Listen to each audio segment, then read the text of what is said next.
Welcome to this lesson. So far we've looked at the columns and we created a one-dimensional grid which only focused on the columns, right? So we looked at how to specify the number of columns and the width of the columns by using the grid template columns.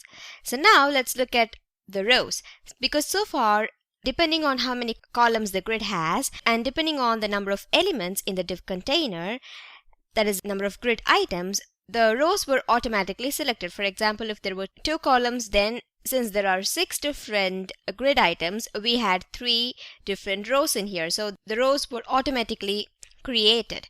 But let's look at how to create rows as well without having them automatically created. Okay, so right now we're going to be looking at grid rows. Right, so just like we had with the grid template columns property, we have another property called the grid template rows property, and with this property you can specify the number of rows that your grid has and the height of each row. So let me show you how to do that. Let's remove this so that we start afresh. Right, so let's give some rows for now. So right now I'm going to try to create 6 rows, that is 1 row for each of the element or each of the grid item we have. And just like with the grid columns, we can give the height in this case of each row. In the columns, we gave the width of each column. Right now we are going to give the height of each row. So I'm going to create 6 rows. So the first row is going to have a height of 150 pixels, the second is going to have a height of 100 pixels, third is 75 pixels, fourth is 50 pixels, fifth is 125 pixels, and sixth is 150 pixels again. So right now, there you go. Do you see that?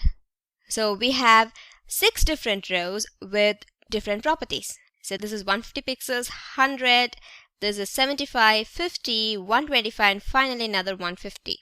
So this is how you can create different rows and you can specify the height of each of your row.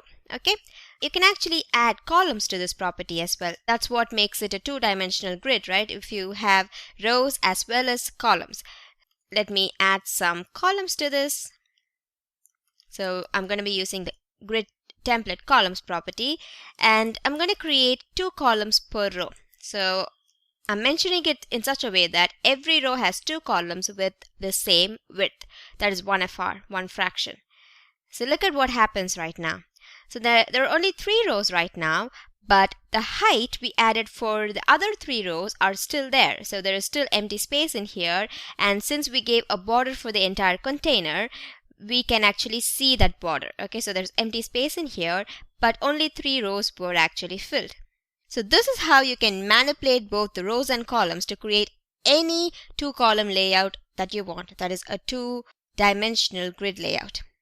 Just like with the columns, you can also give percentages for your rows, but let's first mention a height for the container so that we can achieve that. As you know, right now we only mention pixels, right? But if I give a percentage, there has to be some kind of height from which the percentage can be taken up. For example, with the columns, if you remember, we had a 960 pixels in width, so we could give 50%, 25% of that particular 960 pixels in maximum width.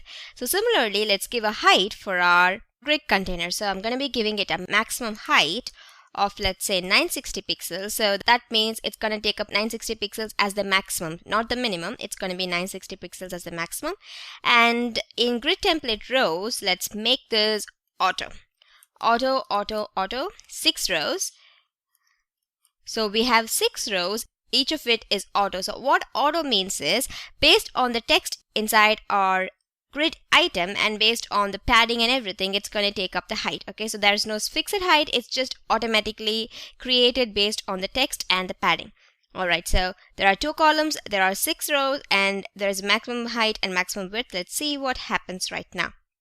So as you can see here, you can only see 3 of the rows, okay, and there's no extra space at all like we saw before, and the rows are all much smaller. They only take up the required height based on the text, that is 1, 2, 3, so 4, and the 30 pixels in padding. So why is that? Because in here we mentioned the height as auto, right?